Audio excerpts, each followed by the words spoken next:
Hello ಎಲ್ರಿಗೂ ನಮಸ್ಕಾರ. ನಾನು ನಿಮ್ಮ ಜಯಶ್ರೀ ಶೆಟ್ಟಿ. ಸೊ ಇವತ್ತಿನ ರೆಸಿಪಿ ಏನಪ್ಪ ಅಂತಂದರೆ ಪಾಲಕ್ ರೈಸ್ ಹೇಗೆ ಮಾರ್ನಿಂಗ್ ಟಿಫನ್ನಿಗೆ ಹೇಗೆ ಮಾಡೋದು ಅಂತ ನೋಡೋಣ. ಸೊ ಇಂಗ್ರೀಡಿಯೆಂಟ್ಸ್ಗಳು ಇದಕ್ಕೆ ಏನೇನು ಬೇಕು ಅಂತ ಅಂದರೆ ಈ ಉಳ್ಳಿಕಾಯಿ, ಕ್ಯಾರೆಟ್, ಹಾಗೆ ನೌಕೋಲ್ ಮತ್ತು ರಾತ್ರಿನೇ ನೆನೆಸಿಟ್ಕೊಂಡಿರೋವಂಥ ಬಟಾಣಿ, ಮತ್ತು ನಾನು ಸ್ವಲ್ಪ ಪುದೀನ ಮತ್ತು ಪಾಲಕ್ ಸೊಪ್ಪನ್ನ ವಾಶ್ ಮಾಡಿ ಇಟ್ಕೊಂಡಿದ್ದೀನಿ. ಆಮೇಲೆ ಒಂದು ಈರುಳ್ಳಿ, ಹಾಗೆ 2 ಚಿಕ್ಕ ಚಿಕ್ಕ ಟೊಮೊಟೊ ಮತ್ತು ಪುದೀನ ಇಲ್ಲಿ ಸ್ವಲ್ಪ ಸಪ್ರೇಟಾಗಿ ಇಟ್ಕೊಂಡಿದ್ದೀನಿ. ಆಮೇಲೆ ಒಂದು 10ರಿಂದ 12 ಹಸಿಮೆಣ್ಸಿನ್ಕಾಯಿ, ಸ್ವಲ್ಪ ಬೆಳ್ಳುಳ್ಳಿ, ಶುಂಠಿ, ಹಾಗೆ ಪಲಾವ್ ಸಾಮಾನ ಎತ್ತಿಟ್ಕೊಂಡಿದ್ದೀನಿ. ಸೊ ಮೊದಲಿಗೆ ನಾನಿಲ್ಲಿ ಪಾಲಕ್ನ ಸ್ವಲ್ಪ ಫ್ರೈ ಮಾಡ್ಕೋತೀನಿ. ಒಂದು ಅರ್ಧ ಸ್ಪೂನಷ್ಟು ಎಣ್ಣೆ ಹಾಕಿ ಪಾಲಕ್ ವಾಶ್ ಮಾಡಿ ಇಟ್ಕೊಂಡಿರೋವಂಥ ಪಾಲಕ್ನ ನಾನಿವಾಗ ಸ್ವಲ್ಪ ಫ್ರೈ ಮಾಡ್ಕೋತಾ ಇದ್ದೀನಿ. ಯಾಕೆ ಇದು ಫ್ರೈ ಮಾಡ್ಕೋತಿರೋದು ಅಂತ ಅಂದರೆ ಅದು ಹಸಿ ಸ್ಮೆಲ್ ಹೋಗಬೇಕು ಅಂತ ಅಷ್ಟೇ. ಸೊ ನಾವು ಹಾಗೇನೂ ರುಬ್ಬೋದಕ್ಕೆ ಹಾಕೋಬೋದು, ಬಟ್ ಹಸಿ ಪಾಲಕ್ ಸ್ಮೆಲ್ ಹಾಗೇ ಇರುತ್ತೆ ಅಂತ ನಾನಿಲ್ಲಿ ಫ್ರೈ ಮಾಡ್ಕೋತಾ ಇದ್ದೀನಿ. ಸೊ ಇವಾಗ ಮಸಾಲೆ ಮಿಕ್ಸಿಗೆ ಏನೇನು ಬೇಕು ಅಂತ ಹೇಳ್ತೀನಿ. ಆವಾಗಲೇ ನಾವು ಏನು ಇಟ್ಕೊಂಡಿದ್ವಿ, ಚಕ್ಕೆ, ಲವಂಗ, ಶುಂಠಿ, ಬೆಳ್ಳುಳ್ಳಿ, ಹಾಗೆ ಹಸಿಮೆಣ್ಸಿನ್ಕಾಯಿ, ಪುದೀನ, ಕೊತ್ತಂಬರಿ, ಮತ್ತು ನಾವು ಫ್ರೈ ಮಾಡ್ಕೊಂಡಿರೋವಂಥ ಪಾಲಕ್ ಸೊಪ್ಪು. ಸೊ ಇಷ್ಟನ್ನು ನಾನಿವಾಗ ರುಬ್ಕೋತೀನಿ. ಇದೇ ನಮಗೆ ಇವತ್ತಿನ ಬೇಕಾಗಿರೋವಂಥ ರೆಸಿಪಿಗೆ ಮಸಾಲೆ. ಸೊ ನಾನಿಲ್ಲಿ ರುಬ್ಬಿಟ್ಕೊಂಡಿದ್ದೀನಿ. ಇವಾಗ ಅಡುಗೆ ಸ್ಟಾರ್ಟ್ ಮಾಡೋಣ. ಸೊ ನಾನಿವಾಗ ಒಂದು ಕುಕ್ಕರ್ ಇಟ್ಟು ಅದಕ್ಕೆ ಒಂದು 3 ಸ್ಪೂನ್ ಆಗುವಷ್ಟು ತುಪ್ಪನ ಹಾಕ್ತಾಯಿದ್ದೀನಿ. ಸೊ ನಾನು ಆಯಿಲ್ಗಿಂತ ಸ್ವಲ್ಪ ತುಪ್ಪ ಜಾಸ್ತಿ ಯೂಸ್ ಮಾಡ್ತಿದ್ದೀನಿ ಇಲ್ಲಿ. ಸೊ 3 ಸ್ಪೂನಷ್ಟು ತುಪ್ಪ ಹಾಕಿದ್ಮೇಲೆ 1 ಸ್ಪೂನಷ್ಟು ಆಯಿಲ್ನ ಹಾಕ್ತಿದ್ದೀನಿ ನಾನು. ಸೊ ಎಣ್ಣೆ ಸ್ವಲ್ಪ ಚೆನ್ನಾಗಿ ಆದಮೇಲೆ ನಾನು ಇಲ್ಲಿ ಸಾಸಿವೆ ಹಾಕ್ಕೋತೀನಿ.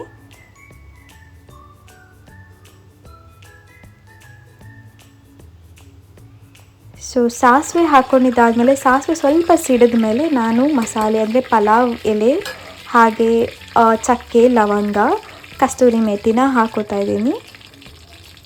ಸೊ ಸ್ವಲ್ಪ ಎಣ್ಣೆ ಕಾದಿದಾಗಿ ಸಾಸಿವೆ ಸಿಡಿದ ಮೇಲೆ ನಾನು ಈರುಳ್ಳಿನ ಹಾಕೋತೀನಿ. ಸೊ ಈರುಳ್ಳಿನ ನಾನು ಇವಾಗ ಇಲ್ಲಿ ಗೋಲ್ಡ್ ಕಲರ್ ಬರೋವರೆಗೂ, ಅಂದರೆ ಟ್ರಾನ್ಸ್ಪರೆಂಟ್ ಆಗೋವರೆಗೂ ಹುರ್ಕೋತೀನಿ. So meanwhile guys, please do support to my channel. ನಾನು ಹೊಸದಾಗಿ ಸ್ಟಾರ್ಟ್ ಮಾಡಿರೋದ್ರಿಂದ ಸೊ ಎಲ್ಲರೂ ಸಪೋರ್ಟ್ ಮಾಡಿ ನನ್ನ ಚಾನಲ್ಗೆ ಅಂತ ನಾನು ಕೇಳ್ತಿದ್ದೀನಿ. ಸೊ ಇವಾಗ ಆನಿಯನ್ ಸ್ವಲ್ಪ ಟ್ರಾನ್ಸ್ಪರೆಂಟ್ ಆದಮೇಲೆ ನಾನು ಏನು ಕಟ್ ಮಾಡಿ ಇಟ್ಕೊಂಡಿದ್ದೆ ಟೊಮೊಟೊ ಹಾಗೆ ಪುದೀನ 2 ಒಟ್ಟಿಗೆ ಹಾಕ್ಕೋತಾ ಇದ್ದೀನಿ. ಸೊ ಪುದೀನಾನ ಸ್ವಲ್ಪ ನಾನು ರುಬ್ಬೋದಕ್ಕೆ ಹಾಕ್ಕೊಂಡಿದ್ದೆ, ಇನ್ನು ಸ್ವಲ್ಪ ನಾನು ಹಾಗೆ ಹಾಕ್ಕೊಳ್ತಾ ಇದ್ದೀನಿ ಇಲ್ಲಿ. ಎಲ್ಲನೂ ರುಬ್ಬಕ್ಕೆ ಹಾಕಿದ್ರೆ ಚೆನ್ನಾಗಿರಲ್ಲ, ಸೊ ಅದಕ್ಕೆ ನಾನು ಸ್ವಲ್ಪ ಇಲ್ಲೂ ಹಾಕೋತಾ ಇದ್ದೀನಿ. ಸೊ ಇವಾಗ ಎಲ್ಲನೂ ಮಿಕ್ಸ್ ಮಾಡ್ಕೊಳ್ಳೋಣ.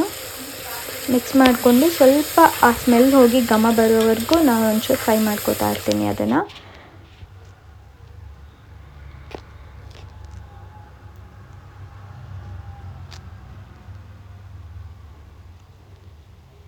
ಸೊ ಅದು ಸ್ವಲ್ಪ ಘಮ ಬಂದ ಮೇಲೆ, ಸ್ವಲ್ಪ ಫ್ರೈ ಆದಮೇಲೆ, ಹಸಿ ಸ್ಮೆಲ್ಲೆಲ್ಲ ಹೋದ್ಮೇಲೆ ನಾನೇನು ತೊಳೆದಿಟ್ಕೊಂಡಿದ್ದೆ ತರಕಾರಿನ ನೀರಲ್ಲಿ ಹಾಕಿಟ್ಕೊಂಡಿದ್ದೆ, ಉಳ್ಳಿಕಾಯಿ, ನೌಕೋಲ್, ಕ್ಯಾರೆಟ್, ಹಾಗೆ ನೈಟೇ ನೆನೆಸಿಟ್ಟಿರೋವಂಥ ಬಟಾಣಿ ಎಲ್ಲನೂ ಹಾಕೋತಾ ಇದ್ದೀನಿ. ಬಿಕಾಸ್ ಇದೂ ಹಸಿ ಸ್ಮೆಲ್ಲೆಲ್ಲ ಹೋಗಬೇಕು ತರಕಾರಿ.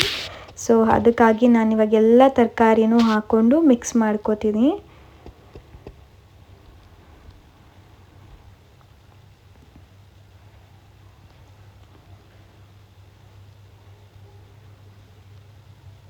ಸೊ ನೀವು ನೋಡ್ಬೋದು ಸ್ವಲ್ಪ ತರಕಾರಿ ಎಲ್ಲ ನೀರು ಬಿಟ್ಕೊಂಡಿದೆ, ಅಂದರೆ ಸ್ವಲ್ಪ ಫ್ರೈ ಆಗಿದೆ, ಬೆಂದಿದೆ ಸ್ವಲ್ಪ ತರಕಾರಿ.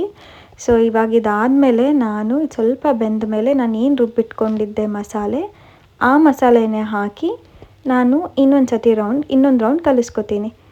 ಸೊ ಮಸಾಲೆ ನೀಟಾಗೆಲ್ಲ ತೊಗೊಂಡು ನಾನಿವಾಗ ಒಂದು ರೌಂಡ್ ಕಲಿಸ್ಕೊತೀನಿ.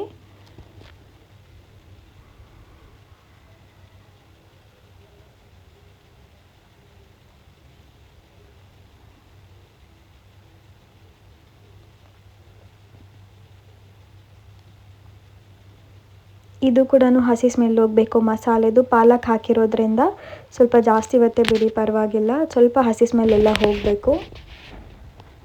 ಸೊ ಇವಾಗ ನಾನು ಸ್ವಲ್ಪ ಒಂದು 10 ಸ್ಪೂನ್ ಆಗೋಷ್ಟು ನಾನು ಅರ್ಶಿನದ ಪುಡಿನ, ಅಂದರೆ ಟರ್ಮರಿಕ್ನ ಹಾಕ್ಕೋತೀನಿ. ಇದು ಬಿಕಾಸ್ ಹೆಲ್ತ್ ಕಾನ್ಷಿಯಸ್ಸಿಗೋಸ್ಕರ ಅಷ್ಟೇ ಅರಿಶಿನ ಹಾಕೋದು. ಸೊ ನಾನು ಸ್ವಲ್ಪ ಅರಿಶಿನ ಹಾಕ್ಕೊಂಡು ಇನ್ನೊಂದು ರೌಂಡ್ ಕಲಿಸ್ಕೊತೀನಿ. ಇದಾದಮೇಲೆ ನಾನಿವಾಗ ನಾನು 1.5 ಬಟ್ಲು ಅಕ್ಕಿನ ತೊಳೆದಿಟ್ಕೊಂಡಿರೋದ್ರಿಂದ ನಾನಿಲ್ಲಿ 3 ಗ್ಲಾಸ್ ನೀರನ್ನ ಹಾಕೋತಾ ಇದ್ದೀನಿ. ಸೊ 3 ಗ್ಲಾಸ್ ನೀರನ್ನ ನಾನು ಏನು ಮಸಾಲೆ ರುಬ್ಬಿಟ್ಕೊಂಡಿದ್ನಲ್ಲ ಅದೇ ಜಾರಿಗೆ ಹಾಕಿ ಮಸಾಲ ಸಮೇತ ನೀರನ್ನ ಹಾಕ್ತಾಯಿದ್ದೀನಿ. 3 ಗ್ಲಾಸ್ ನೀರಷ್ಟು ಹಾಕಿದ್ದಾದಮೇಲೆ ನಾನು ಉಪ್ಪು ಹಾಕ್ಕೊಳ್ತಿದ್ದೀನಿ. ಉಪ್ಪನ್ನ ನಿಮಗೆ ಎಷ್ಟು ಬೇಕು ಅಷ್ಟು ನೋಡ್ಕೊಂಡು ಹಾಕ್ಕೊಳ್ಳಿ. ನಿಮ್ಮ ರುಚಿಗೆ ತಕ್ಕಂತೆ ನೀವು ಉಪ್ಪನ್ನ ಹಾಕ್ಕೋಬೋದು. ಸೊ ಇವಾಗ ನೀರು ಹಾಕಿದ ತಕ್ಷಣ ಅಕ್ಕಿನ ಹಾಕಬಾರ್ದು. ಸೊ ಬಿಕಾಸ್ ಇದು ಪಾಲಕ್ ರೈಸ್ ಆಗಿರೋದ್ರಿಂದ ನೀರು ಒಂದು ಕುದಿ ಬರಬೇಕು. ಸ್ವಲ್ಪ ಒಂದು ಕುದಿ ಬಂದ ಮೇಲೆ ನಾನು ಅಕ್ಕಿನ ಇವಾಗ ಹಾಕ್ತಿದ್ದೀನಿ. ಸೊ ಅಕ್ಕಿ ಹಾಕಿದಾದಮೇಲೆ ನಾನು ನೀಟಾಗಿ ಕಲಿಸ್ಕೊತೀನಿ ಒಂದು ರೌಂಡ್ ಕೆಳಗಿಂದ.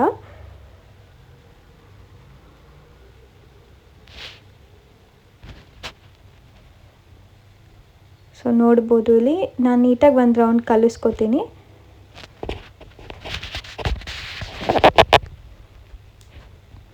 ಸೊ ಒಂದು ರೌಂಡ್ ಕಲಸಿ ಜಾಸ್ತಿ ಹೊತ್ತು ಬಿಡೋದು ಬೇಡ. ಇವಾಗ ಕುಕ್ಕರ್ನ ಮುಚ್ಚಿಬಿಡೋಣ. ಕುಕ್ಕರ್ನ ಮುಚ್ಚಿ 2 ವಿಷಲ್ ಬರ್ಸಿ ಸಾಕು.